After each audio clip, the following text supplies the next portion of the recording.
Assalamualaikum warahmatullahi wabarakatuh. Halo sahabat juara, jumpa via suara. Belajar di rumah aja. Perkenalkan, Ibu Dewi Mardaleni, mengajar di SMA Negeri 2 Unggulan Talang Ubi dan SKB Pali. Dalam kesempatan yang baik ini, Ibu akan menyampaikan materi tentang biografi. Biografi merupakan salah satu contoh teks sejarah yang pembahasannya ada di kelas 12. Sebelum memaparkan salah satu contoh teks biografi, Ibu akan menyampaikan struktur biografi. Biografi terdiri dari 3 struktur. Yang pertama itu orientasi atau pengenalan terhadap tokoh. Lalu urutan peristiwa. Urutan peristiwa ini berisi tentang kehidupan tokoh yang sifatnya kronologis. Dan yang ketiga adalah reorientasi atau penilaian penulis terhadap tokoh. Ini sifatnya opsional, artinya boleh ada ataupun tidak. Kali ini Ibu akan membahas biografi Muhammad Hatta yang sumbernya Ibu ambil dari buku biografi Muhammad Hatta karangan Rohmat. Nah sahabat juara, Muhammad Hatta dilahirkan di Bukit Tinggi pada tanggal 12 Agustus 1902. Ayahnya bernama Muhammad Jamil dan ibunya bernama Siti Saleha. Saat ia berumur 7 bulan, ayahnya meninggal, dan sepeninggal ayahnya, ibunya menikah lagi dengan seorang pedagang dari Palembang. Muhammad Hatta kecil dikenal sebagai seorang anak yang cerdas. Ia pun taat beragama. Muhammad Hatta mengenyam pendidikan formal untuk pertama kali di sekolah swasta. Namun setelah 6 bulan, ia pindah ke sekolah rakyat dan pindah lagi ke ELS. Lalu melanjutkan di Mulu. Setelah tamat Mulu, Muhammad Hatta berniat ingin kuliah di negeri Belanda. Saat itu uangnya tidaklah lebih. Namun karena dorongan keluarga, Muhammad Hatta pun berangkat ke Belanda. Sesampai di Belanda, ia mendapat beasiswa. Ia kuliah di Handel Hogeschool Belanda. Nah sahabat juara, sebulan setelah menyelesaikan studi dari Belanda, ia pun kembali ke Indonesia. Ia banyak menulis artikel ekonomi dan politik. Sementara itu, kolonial Belanda menilai Hatta merupakan sosok yang perlu diwaspadai, sehingga Hatta pun diperkarakan. Hatta diasingkan ke Bovendigul, yaitu di daerah Papua, pada tahun 1935. Selama masa pengasingannya, Hatta menjadi penulis artikel. Bahkan ia membuat buku. Buku itu berjudul Alam Pikiran Yunani. Pada tanggal 8 Desember 1941, Angkatan Perang Jepang menyerang Pearl Harbor. Belanda memindahkan semua tahanan ke Australia. Namun, Hatta dan Syahrir dibawa ke Jakarta. Setelah bebas, Muhammad Hatta semakin aktif melakukan pergerakan kemerdekaan.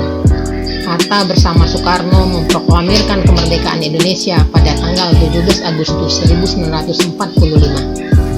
Nah sahabat juara, setelah merdeka, Muhammad Hatta pun memikirkan kehidupan pribadinya. Ia menikah dengan seorang gadis yang ia panggil dengan sebutan Yuke. Nama aslinya Rahmi. Hatta mengenal Rahmi dari Soekarno. Namun, bagi Hatta, orang tua Rahmi bukanlah orang asing. Karena Ibu Rahmi dahulunya adalah sahabat Hatta masih remaja. Bahkan Ibu Rahmi dulu pernah meminta Hatta meminangnya. Saat itu Hatta berkomitmen belum akan menikah sebelum Indonesia merdeka. Sahabat juara, pernikahan Hatta dan Rahmi dikaruniai 3 anak yang bernama Mutia, Gemala, dan Halida. Setelah menjadi wakil presiden, Bung Hatta masih aktif dalam memberikan ceramah ke berbagai lembaga pendidikan tinggi. Pada tanggal 12 Juli 1947, Hatta mengadakan Kongres Koperasi yang pertama, sekaligus ditetapkan sebagai Hari Koperasi Indonesia, dan Bung Hatta ditetapkan sebagai Bapak Koperasi Indonesia. Sahabat juara, setelah 11 tahun menjabat wakil presiden, Muhammad Hatta mengundurkan diri. Ia pun pindah ke rumahnya di Jalan Diponegoro 57. Kendati tak lagi menjabat wapres, namun Muhammad Hatta tetap mendedikasikan dirinya untuk Indonesia. Hingga pada tanggal 14 Maret 1980, tepatnya pukul 18.56, Bung Hatta menghadap Sang Khalid. Saat itu rakyat Indonesia begitu sedih. Kesedihan rakyat Indonesia ini diabadikan oleh musisi Iwan Fals dalam sebuah lagu yang berjudul Bung Hatta. Lirik lagu tersebut ibu nyanyikan ya. Hujan air mata dari pelosok negeri saat melepas engkau pergi. Ya, itulah gambaran kesedihan rakyat Indonesia yang dituangkan musisi Iwan Fals dalam sebuah lagunya. Sahabat juara, sosok Bung Hatta adalah panutan bagi kita. Ia sangat nasionalis, sederhana, dan cinta akan buku. Tentang kecintaannya terhadap buku, hingga akhir hayatnya ada sekitar 30.000 buku yang menjadi koleksi Muhammad Hatta. Oh ya sahabat juara, ada salah satu kisah yang seringkali masuk di teks ujian nasional. Kisahnya berisi tentang keinginan Muhammad Hatta memiliki sepatu Beli, sepatu buatan luar negeri. Keinginan Muhammad Hatta ini baru diketahui kerabatnya setelah Muhammad Hatta tiada.